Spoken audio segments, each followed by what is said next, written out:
નમસ્કાર વિદ્યાર્થી મિત્રો આજે આપણે આ વિડીયોની અંદર ધોરણ 5 વિષય પર્યાવરણ સ્વાધ્યાય પોથી ચેપ્ટર 3 સ્વાદથી પાચન સુધીની વાત કરવાના છીએ। મિત્રો આ વિડીયો તમારા મિત્રો સાથે શેર કરજો જેથી એ પણ સ્વાધ્યાય પોથીનું સોલ્યુશન કરી શકે અને ચેનલ ઉપર ન હોય તો ચેનલને સબસ્ક્રાઇબ કરજો જેથી આપણે આ પ્રકારના વિડીયો મૂકીએ તરત જ તમને તેનો ખ્યાલ આવે। અને મિત્રો તમારે ધોરણ 5 સ્વાધ્યાય પોથીના ગણિત પર્યાવરણ અને ગુજરાતીના સોલ્યુશન જોતા હોય તો મારી યુટ્યુબ ચેનલના પ્લેલિસ્ટમાં જાજો। ત્યાં તમને ધોરણ 5 ગુજરાતી ગણિત અને પર્યાવરણનું ફોલ્ડર મળશે। આ ફોલ્ડર તમે ખોલશો એટલે તમને તમામના વિડીયો જોવા મળશે। તો આપણે જોઈએ આ પાઠના પ્રશ્નો। અહીંયા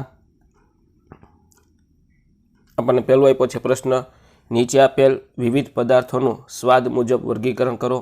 લીંબુ, ગોળ, મેથી, હળદર, કાચી કેરી, મધ, મરચાં, મીઠું, રાઈ, કારેલા, મગ, આદુ, મરી, ટામેટા, ખાંડ અને સંચળ।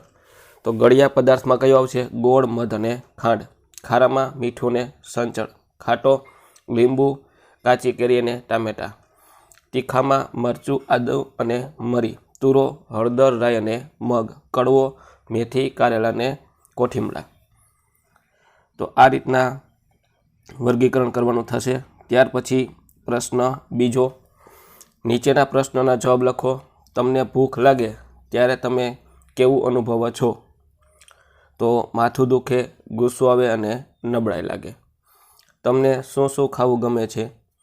જમવામાં રોટલી, શાક, દાળ, ભાત, લાડુ વગેરે ગમે છે। તમારા ઘરમાં વપરાતા શાકભાજીના નામ લખો। તુરિયા, ભીંડા, ગુવાર, રીંગણ, ગાજર, કોબી, કારેલા, વટાણા, મરચાં, લીંબુ વગેરે। તમે કયા કયા ફળો ખાવો છો? કેરી, અનાનસ, સફરજન, સીતાફળ, જામફળ, ચીકુ, કેળા વગેરે ખાઉં છું। ત્યાર પછી તમે કયા કયા કઠોળ ખાવ છો? મગ, ચણા, વાલ, મઠ, અડદ, તુવેર વગેરે।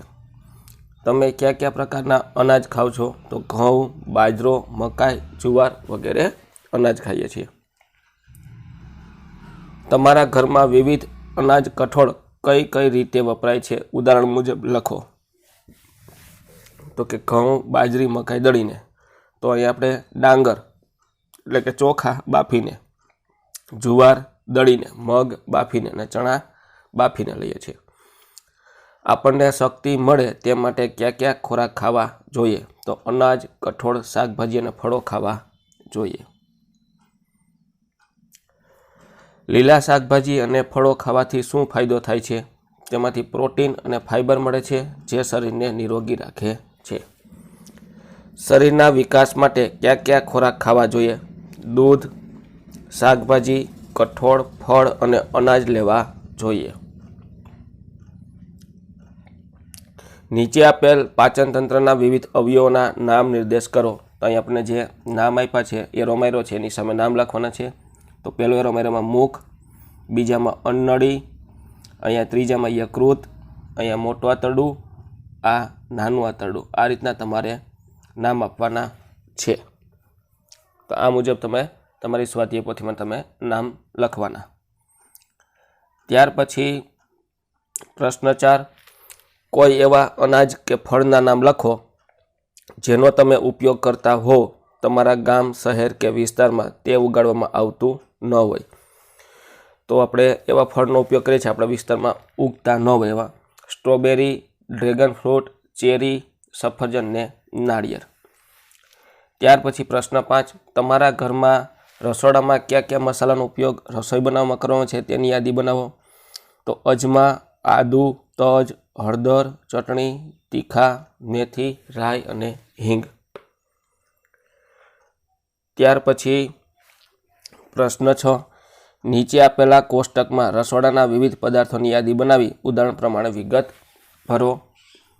તો આ રીતની આપણે વિગત ભરવાની છે। રસોડાના પદાર્થ, રંગ, સ્વાદ, ઉપયોગ, ગંધ, છે કે હા કે નામાં। તો અહીં આપણે ઉદાહરણમાં આપ્યું છે હળદર એટલે પીળો રંગ, સ્વાદ તુરો રસોઈમાં વાગેલા ઘા ઉપર લગાડવા માટે અને કફ માટે, ગંધ આવે તો કે હા। હવે અજમા તો એનો રંગ છે ભૂરો, સ્વાદમાં તીખો, રસોઈ શરદી કફમાં અને ગંધ આવે તો કે હા. મીઠું તો કે સફેદ, સ્વાદ તો કે ખારો, દરેક રસોઈમાં ગંધ આવે તો કે ના. મેથી એનો રંગ પીળો, સ્વાદમાં કડવો, રસોઈમાં અને પેટના દુખાવા માટે એની સુગંધ આવે તો કે હા. ત્યાર પછી આદુ, કથાઈ, તીખો, રસોઈમાં, ગેસ અને પાચન માટે અને હા. એલચી રંગ છે લીલો, સ્વાદે તીખા, ચાના મસાલામાં અને પાચન માટે એ હા. તજ તો કે કથાઈ, તીખો, દાળ અને શાકમાં સુગંધ આવે તો કે હા.